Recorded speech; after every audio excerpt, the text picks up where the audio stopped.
ગત સમી સાંજે અમદાવાદમાં પડેલા ભારે વરસાદને પગલે અમદાવાદ તંત્રની પોલ જે છે તે ખુલી ચૂકી છે અને ફરી એકવાર અમદાવાદીઓને પરેશાન થવાનો વારો આવ્યો છે। અનેક જગ્યાએ ભૂવા પડવાની સમસ્યાઓ જે છે સામે આવી, તો બીજી તરફ ઢીચણસમાં પાણી ભરાયા હતા। અનેક વિસ્તારો છે તેમાં તો ઘરોમાં પણ પાણી જે છે તે ઘૂસી ચૂક્યા છે। વાત કરવામાં આવે અનુપમ સિનેમાની, તો અનુપમ સિનેમાની સામે કહી શકાય કે મસ્ત મોટો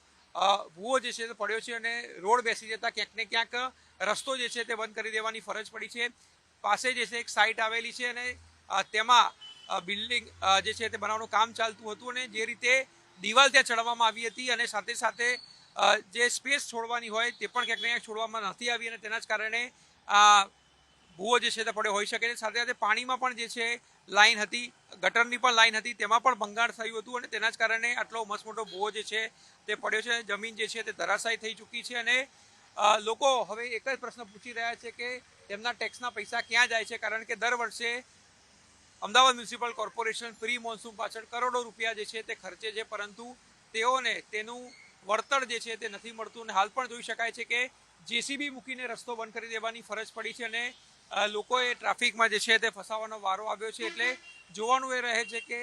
તંત્ર જે છે તે ક્યારે આની કામગીરી જે છે ત્વરિત પૂર્ણ કરે છે, કારણ કે 6 મહિના પહેલા જ આ રોડ તૈયાર કરવામાં આવ્યો હતો। ત્યારે રોડ તૈયાર કરતા પૂર્વે અધિકારીઓએ કોઈ પણ પ્રકારની પાણીની લાઈન અથવા તો કોઈ ભંગાણ છે કે નહીં તે ચકાસ્યું કે નહીં તે પણ એક સૌથી મોટો અહીં સવાલ છે।